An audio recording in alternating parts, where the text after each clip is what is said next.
So the Quran also confirms that Jesus was sent to the Israelites. The Gospels also confirm that. The book of Matthew, chapter 15, verse 24 states that Jesus said, I was not sent to anyone but to the lost sheep of the house of Israel. This is clearly confirmed in the Quran. That was definitely said by Jesus Christ. We have no doubt that that statement was made by Jesus Christ in some shape or form in his own language. Also, the Quran confirms that Jesus Christ was sent to confirm the previous law. And again, the Gospel of Matthew clarifies when the man came asking him questions. When a man came asking Jesus Christ, what shall he do to attain salvation? Jesus said, follow the commandments. Follow the commandments. We firmly believe that Jesus Christ had said that in some shape or form. So the Quran actually confirms those remnants of the original gospel of Jesus Christ in the current text of the New Testament. Not that all the text of the New Testament is authentic, authoritative, and the rest. The New Testament, by his definition, the New Testament would be the corruption of the gospel, right? If you don't have the gospel of Jesus left, you only have remnants, then the gospel was corrupted into the New Testament. But yes, he's already admitted the Quran never says that the gospel has been corrupted. So the Quran never says that what he said happened. The Quran doesn't say it. He's acknowledged this is complete incoherent nonsense. And notice he's doing the same thing he did with the Torah. Let's just go through, pick and choose all the little parts of the gospel, and we'll say those were in the gospel of Jesus. And then anything we don't like, we'll say those things were changed, even though the gospel hasn't been corrupted. This is like, this is like what I can't even speak on this. Like the level of critical thinking. You would not expect this horrible reasoning from a second grader. You know what I mean?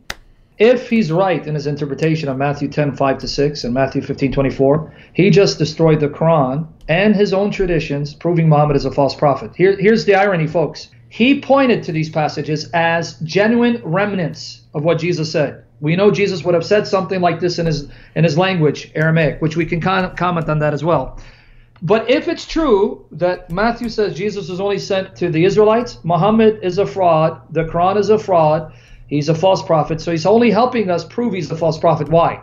He misquotes chapter 61 verse 6 in that he assumes that the Quran means he's sent only to the children of Israel. Well, I can play that game and show from statements in the Quran where because Muhammad was sent to the mother of all towns, to Mecca and to the Arabs, he's only for the Arabs. But then Adnan would tell me that's not fair. The Quran doesn't say he was just sent to the Arabs. Yes, it specifies that he came to the Arabs, but his message is for all mankind. Then Adnan, why are you doing that with what the Quran says about Jesus? Because folks, let me read to you what the Quran actually says about Jesus' ministry. And I'm going to quote Muhammad, chapter 19, verse 21, folks. Chapter 19, verse 21. What does the Spirit tell Mary about Jesus' mission? He said, so it will be, your Lord said, that is easy for me. And we wish to appoint him as a sign, ayah, to mankind, and a mercy from us, and it is a matter already decreed. Now, mankind, nas, he'll say, well, that means just one specific mankind. Ah, but hold on. Chapter 21, verse 91 of the Quran. Chapter 21, verse 91. And she who was chaste, therefore we breathed into her something of our spirit, and made her and her son a token, a sign for all peoples. It uses two words in these two verses, nas and alamin. All beings, not just one particular group of people. And now here's what's shocking. Chapter 3, verses 3-4. You know what it says about the Torah and the Gospel, who they were given to? Here it is, chapter 3, verses 3 and 4. It is he who sent down to thee, supposedly Muhammad, in truth, the book, confirming what is between your hands. And he sent down the law and the gospel before this as a guide to mankind, not just the children of Israel. And the word here is anas. You know why that's important? Because in chapter 2, verse 185, it says, Allah sent down the Quran, which is for mankind, using the same language. The Quran is for anas, mankind. The Torah and the Gospel is for anas, mankind. If you're going to say the Quran is for all mankind, then you're going to have to be consistent and say the Torah and the Gospel is for all mankind as well. It uses the same language to describe the extent of the impact that the Torah and Gospel has on the world. For all mankind, for all beings, not just to the children of Israel. And then finally, here's what Muhammad said about Jesus' mission, or what Muslims said about Jesus' mission. Okay? This comes from Sirat Rasulullah, edited by Ibn Hisham, and I'm reading the English translation by Alfred Guillaume.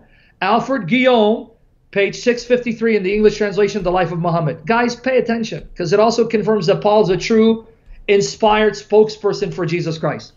Yazid bin Abu Habib al-Misri told me that he found a document in which was a memorandum. Tabari, the names of those, now he's getting this from Tabari, of the apostles sent to the countries and kings of the Arabs and non-Arabs, and what he said to his companions when he sent them. I sent it to Muhammad bin Shihab al-Zuhri. Now Tabari chimes in, with a trusty countryman of his, and he recognized it. It contained the statement of the apostle, meaning Muhammad, went out with his companions and said, God has sent me as a mercy to all men. So take a message from me. God have mercy on you. Do not hang back from me as the disciples hung back from Jesus, the son of Mary. They asked how they had hung back, and he said, how did the apostles refrain and pull back from Jesus? And Muhammad said, he called them to a task similar to that which I have called you. Those who had to go on a short journey were pleased and accepted. Those who had a long journey before them were displeased and refused to go, and Jesus complained of them to God. Tabari adds, from that very night, every one of Jesus' disciples was able to speak the language of the people to whom he was sent. Jesus said, this is a thing which God has determined that you should do, so go. Now, real quickly, do you see Muhammad confirms the day of Pentecost? He says that God miraculously empowered the disciples to speak in the language of the people they were sent to, showing their mission is universal. Their message is universal, and God miraculously enabled them to speak the language of the people group. So the rest of the part, let me read the rest of the part. Those whom Jesus, son of Mary, sent, both disciples and those who came after them in the land were, notice the name, folks, Peter, the disciple, and Paul with him. Wow, Ibn Ishaq. Peter and Paul were sent by God to represent Jesus, though Paul wasn't a disciple of Jesus, but a disciple of his apostles. Yes, and where did they go? Paul belonged to the followers, was not a disciples. They went to Rome. Surprise, surprise. Andrew and Matthew to the land of the cannibals. Thomas to the land of Babel, my ancestors, which is in the land of the east. Philip to Carthage, which is Africa. John to Ephesus, the city of the young men of the cave. James to Jerusalem, which is Aliyah, of the city of the sanctuary. Bartholomew to Arabia. Bartholomew, the apostle of Jesus, was sent to Arabia, which is the land of the Hijaz. Bartholomew was sent to preach to Muhammad's ancestors in Arabia, the gospel of Jesus Christ. Simon to the land of the Berbers. Judah, was one of the disciples, was put in the place of Judas. David, does this sound like the Quran and Hadith limits Jesus' mission and his followers' mission only to the children of Israel? Yep. Keep in mind, Sam, the gospel was never corrupted, but it was corrupted. So anytime Allah is telling you one thing, he's simultaneously somehow saying the opposite. So which part of this contradiction aren't you willing to get on, Sam? I don't know, bro, because remember, the Quran is miraculously, eloquently incoherent babble, brother. I'm getting it. That's the surprise.